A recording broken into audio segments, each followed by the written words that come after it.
You found the Rebirth podcast. Listen, I have to apologize to you because in this episode, you're going to hear my elder dog start to go off. This episode was recorded for you today on April 19th because we're in an eclipse. And talk about Maggie Smith's book that just came out on April 11th. You Can Make This Place Beautiful. Highly recommend it.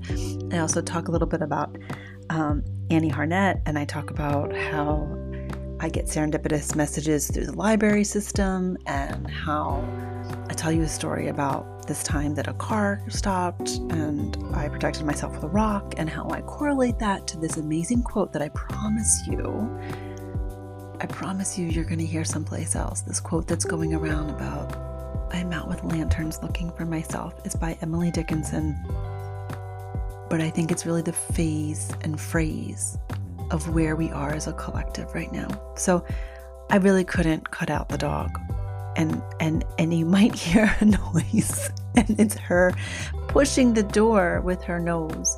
And that is also when I know that I am in a flow state, because she always is attracted to that. So if you're wondering what is intuition and how does it work and is it scientific and does that knowing really speak to you, it does. This podcast is about that. It's an invitation for you to listen to it, and it's an invitation for all of us to let go of what is desperately trying to get out of the way of what we have waited and crafted and prayed for, what we know we are capable of, what we feel would be too much to accept.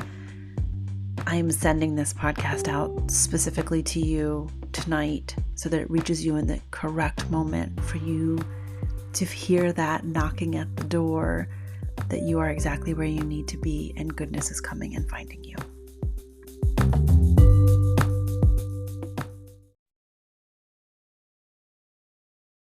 Can you believe it's been this long since I've talked to you? I'm so glad you're here. This is purposely being recorded during the eclipse, and I'm going to get this out to you guys immediately because there's a lot of pieces that are coming together. So if you're like, wait, what is this podcast? She's always talking about something different. That is what this podcast is. You found Rebirth, and I didn't understand what I was doing consciously when I named this podcast, but it has become its own marker, shall we say. So what I want to talk to you guys about in this episode is about Maggie Smith. What a surprise. The Maggie Smith's memoir just came out. You Could Make This Place Beautiful. Okay. But before you decide, this is not a book review podcast. This is a serendipity with the universe through a passion and a presence in it that has been in my entire life. Books, written word, entire life, like literally entire life, photos of me as small child, stuffed animals, books. So we have certain things that we grow into. We have certain things that we're, that are with us when we're little, and the people that get to share that reflection back to us say, even when you were little, even when I was little, I had animals and books. I am 46. I have animals and books. It's been this constant thread. And that is part of the reason that my Substack, which if you are not following me on, I would highly recommend, because there is written inspiration there, and it's super important in your inspiration diet to get stuff into your email that you enjoy. And we're going to be doing some creative stuff for the subscribers. So you might want to hop on the Golden Thread, which is my Substack. And if you are a creative, Substack is really a neat, this isn't sponsored. I want to share with people how cool the Substack platform is. So, okay. This is all about writing though, and this is about the golden thread. This is about a thread that's moving through. And when you go through phases in serendipity. So Maggie Smith, who I'm just going to be completely honest, I didn't even know who she was. I ended up that as I'm reading this book, which I didn't know where the title was from, I had heard of her famous poem, The Good Bones. But yeah, okay. So where do I start this story with you?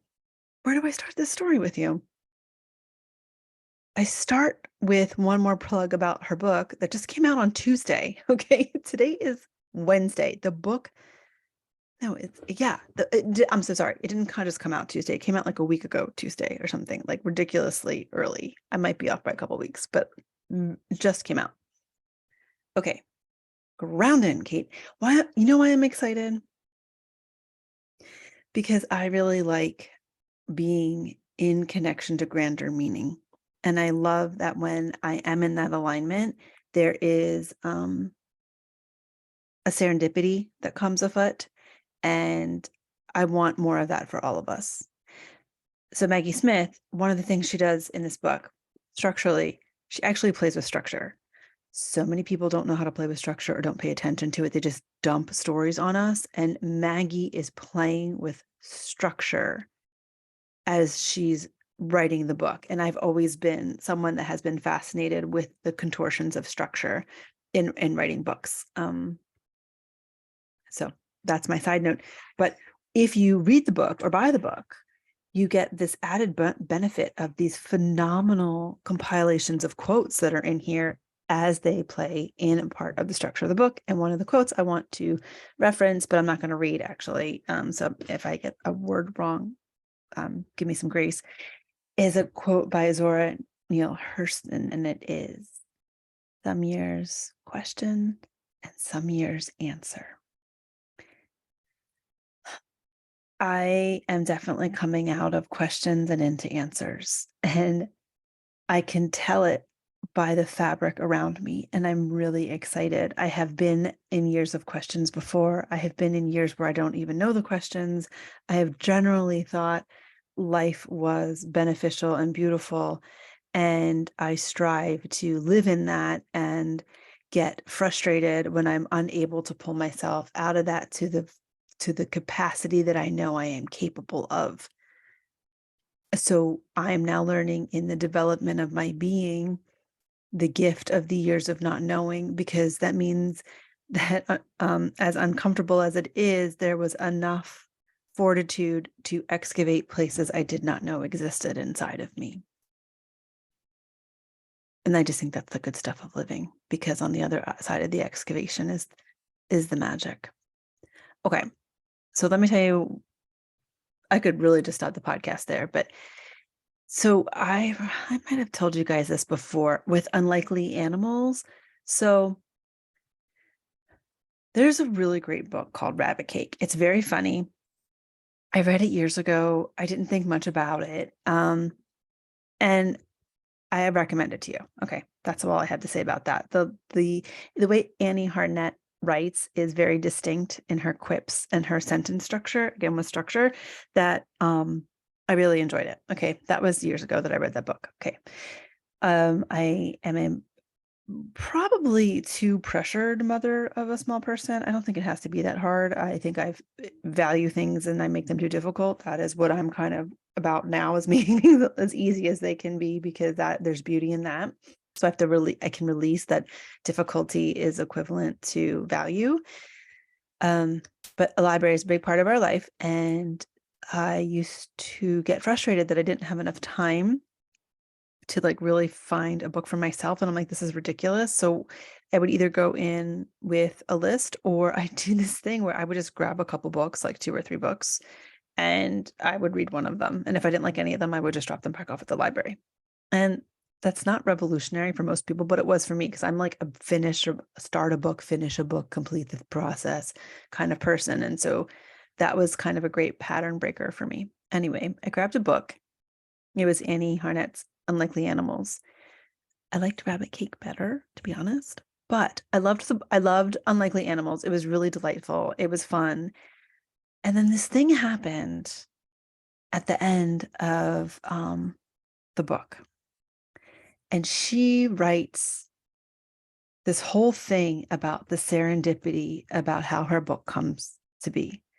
And she writes directly to new authors, and about your book needs to happen, and take this as a note, like if you need it, take this as a note from the universe that your book is needed, and keep writing and you will find a way. And I was in the midst of my book possibly coming out, and I was sort of holding it at this place of like, I can't believe this is happening, and a little bit of distance, like a little bit of shock or denial or whatever.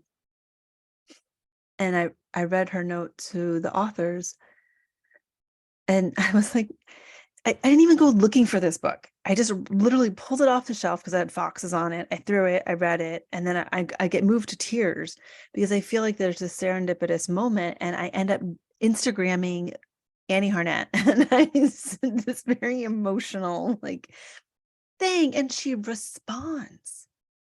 She responds, and she says, "I will read your book, and I will write a review." And I'm like, "What?" And she wrote me a gorgeous review. But even more gorgeous than the review was she responded. And she knew the value of responding to someone who had not crossed the threshold to published author. It was phenomenal.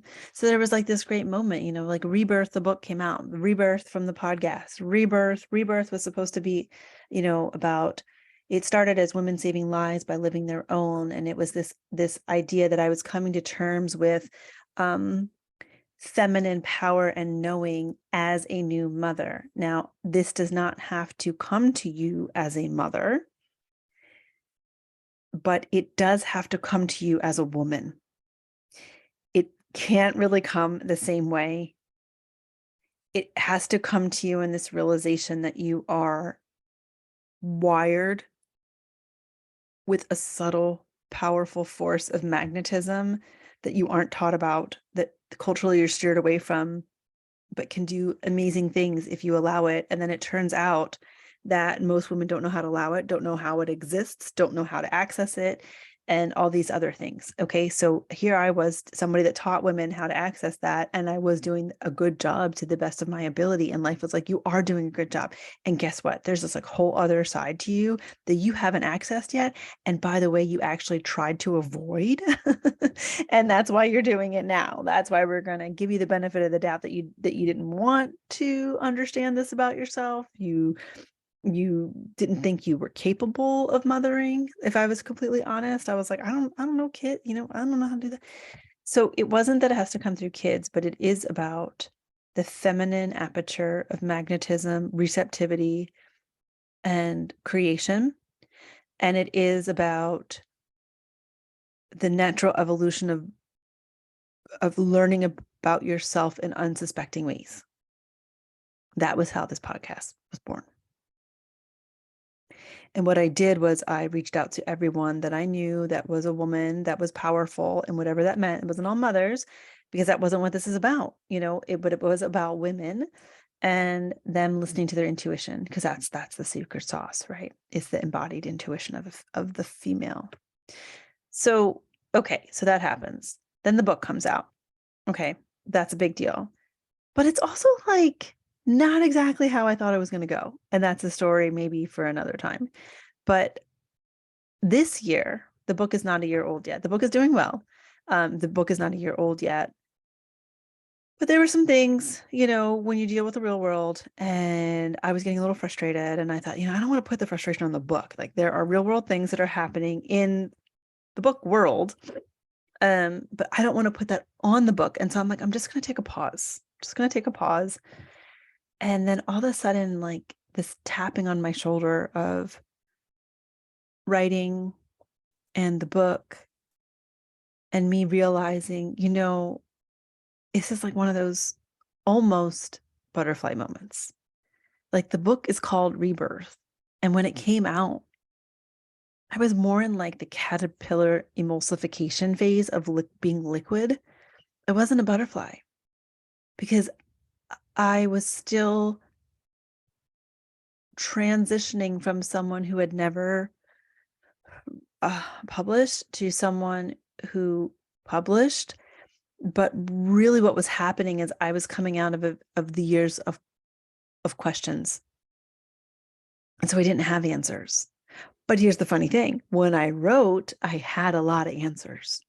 And I had to confront the duplicity that there's a lot of wisdom that was coursing through me and that was still alive. But while I was busy living and learning myself in a new way and navigating more difficult periods of time in my life because I wasn't in control, but that's kind of how I understand things, is to work really hard and just, do well by everybody else. And the focus of the aperture of my life was kind of really going inward and really going into like the small unseen world of mothering a young person, as a single parent. There was just during a pandemic, just cherry on top. So there was like all of this like liquefying of who I thought I was. I'll tell you, because this is Eclipse, and I'm looking at this card that says release. Like, I thought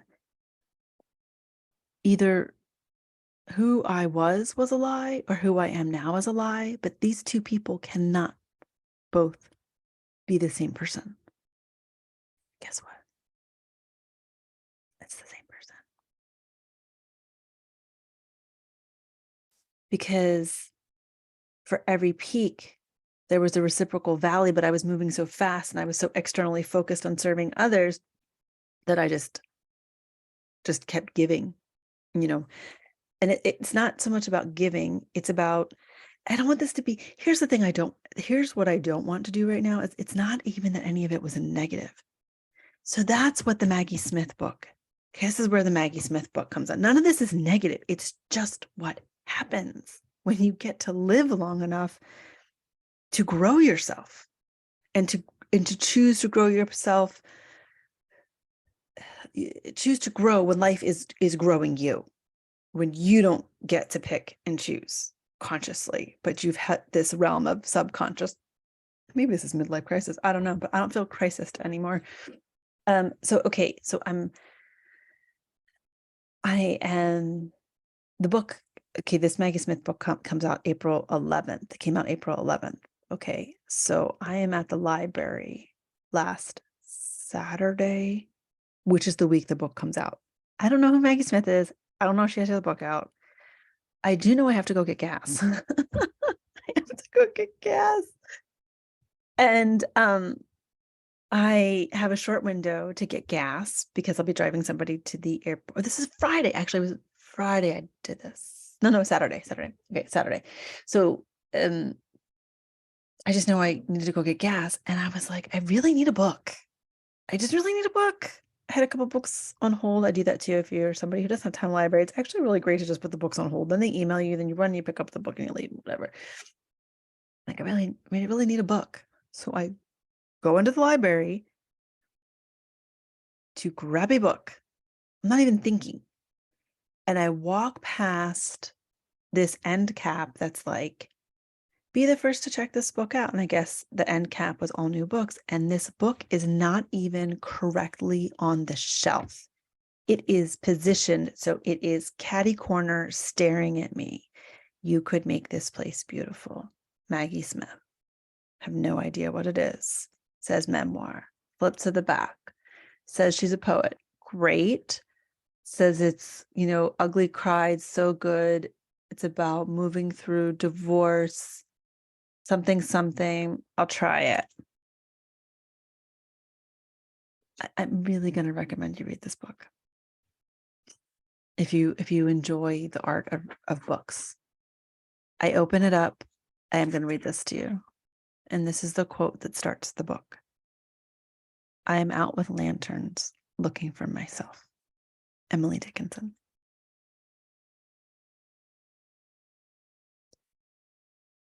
For a very long time, when I read a sentence that illuminates something inside of me, it's like biting a delicious meal. I just sit there and I let the words, I literally opened the book in my car.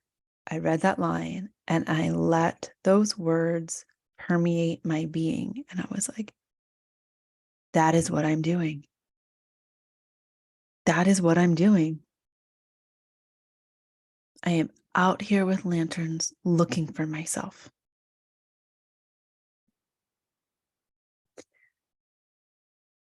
That's what we're all doing, if you're in this phase of life, right? There's different phases.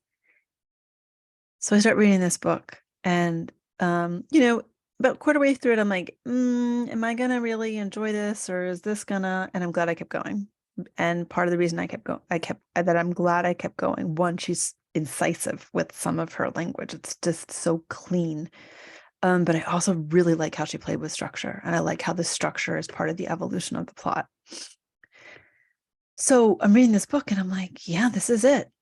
And what is it? It's about what she talks about, but it's also about when she's sitting in this moment of her life, and it's like, it's not that I want what I don't have, it's that I can't believe this is what it is.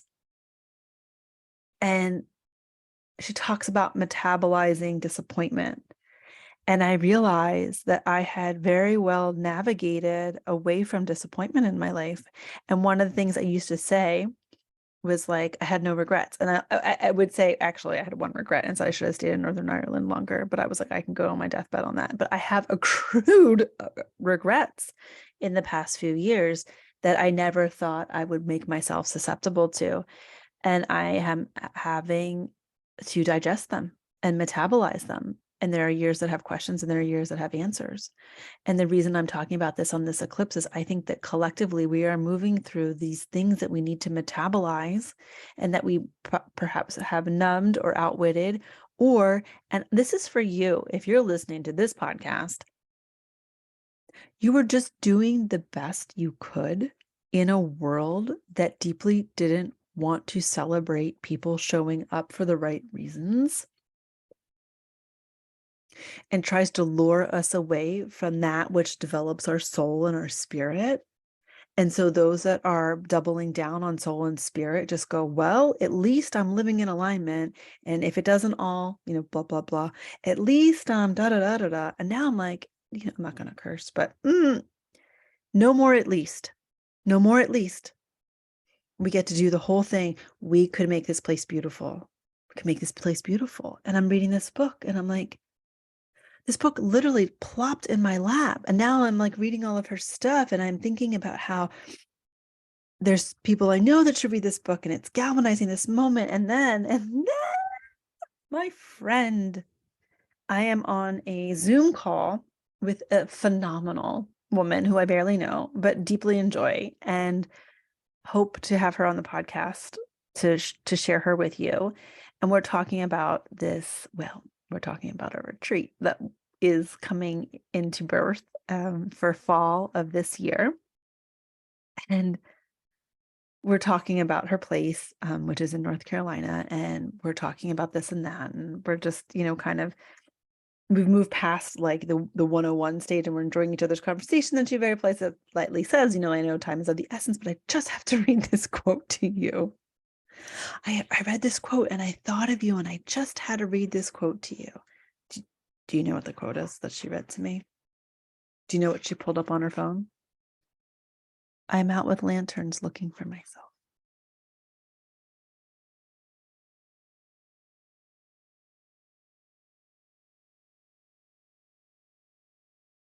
I think I thought that if I did everything right, that I wouldn't have to hit the points where I would be out with lanterns looking for myself. And now that I'm entering years of answers and not questions per se, I'm understanding that it would be inevitable for someone who is attentive to the internal realm to be at periods where you have to be out with lanterns looking for yourself. Because what you're not doing is letting somebody else tell you who you are. And you're not chasing somebody else's definition of the life that you've been given. But you're out there where there's no path. But you got a light. You got a light. I don't know what the next couple years are going to be like for all of us. They're so different, these lives that we're living, and what we could be moving through and moving in. But I have crawled through some things in the past 3 years. I guess I said 3 years. I was going to say few years. That I have learned to deeply celebrate what seems inconsequential serendipity. because when they condense and potentize, it's like God and life pinging at you, is the faith and the container made strong enough for that which you have prayed for? Are you willing to not just, but to be? Yeah, but to be. Steiner says, if you listen to the podcast, I talk a lot about Rudolf Steiner these days. And he talks, I remember there's this thing about not turning away from what comes to you from the future. And the first time I heard that verse, I was like, yikes, and it's like, oh, that's what I do. It's not that I run in fear so much, is that I try to, maybe I do run in fear, actually, maybe I do. But it feels like I'm trying to solve or prevent or protect. But what it really is fear.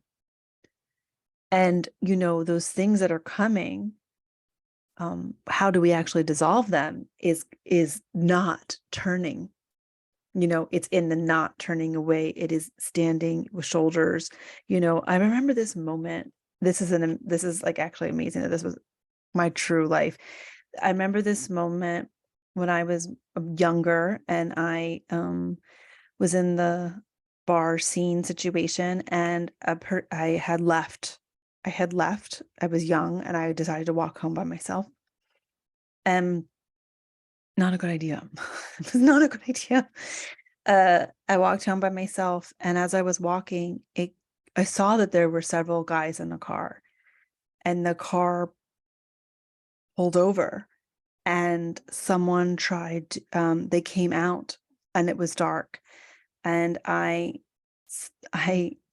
saw them walking towards me, and instead of running or moving, I picked up a rock. I'd never turned my shoulders, but I picked up a rock and I let them see me hold the rock. And I stood there and I stared at them, shoulders squared. And I just stood there and I didn't move, but I didn't cower. And the person that was looking at me turned around. I never saw his face, but he turned around and got back in the car, and the car drove away. And I stood there with that rock, staring at that car for longer than a minute. And when I knew that car was really gone, I turned and walked quickly, then ran home with the rock still in my hand. And when I dropped the rock out of my hand and went into the house, my hand was still holding the rock. So there's something about not running away from, standing there and protecting in towards, and not making it about a negative, but projecting the strength, pulling forward from the knowing, whether it is in protection or it is in the courage of fortitude, that you have that lantern or the rock to go out looking for yourself or to stand for yourself. And I think, some of that really just comes in the simplest places, and it can come in difficult times in life, but it really can just come in the simplest places. And that Maggie Smith is telling us, you know what, with all that is happening and all that is going on, you could make this place beautiful. So I hope whatever comes for you this week in this eclipse, whether you believe in it or not, it is energies that are documented, and it has an invitation to furl out for the next at least 2 years. I hope that that which wants to leave, you let go, and that which wants to come and bedazzle you, you let in, and you don't say, I don't need that much.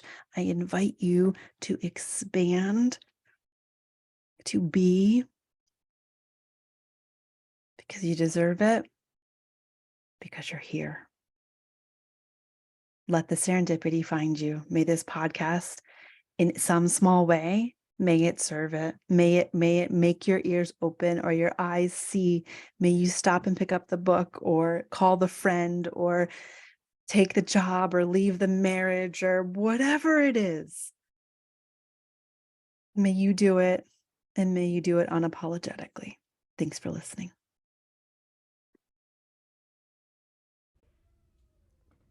So let me leave you with this. This is an excerpt from the weekly meditations from Rudolf Steiner's Calendar of the Soul.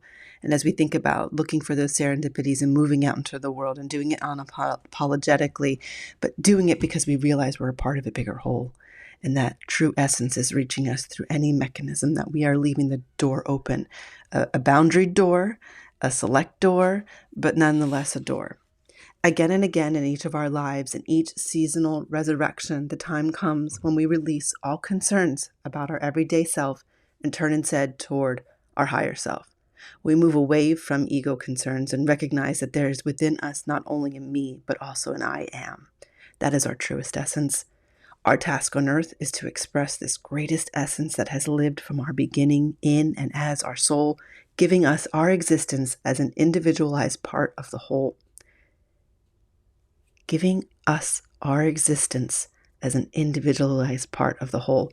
During springtime, the world comes alive, inviting us to turn outward, to forget the smallness of our ego selves and find ourselves within all that is bursting forth around us. When we recognize we are a part of a greater vastness, we are able to release the fears and anxieties that arise from our inaccurate belief that we are separate, small, and disconnected from the vastness we truly are. We are able to know that we are necessary points in the universe. You are a necessary point in the universe. Knowing that our idiosyncratic personality traits are not who we really are, that we are part of the essence of the sacred that permeates the world and all that is in it, we can turn to the world aware that we can and do make a difference. We can speak to the universe knowing not only that we will be heard, but also that we are speaking to another part of ourself, our greater essence, and we can become the universe that we truly are. Thank you, Patty Scala, for those words in her interpretation of Rudolf Steiner's Calendar of the Soul. So go out there and realize that you are part of a greater whole, and you are uniquely designed to make that difference.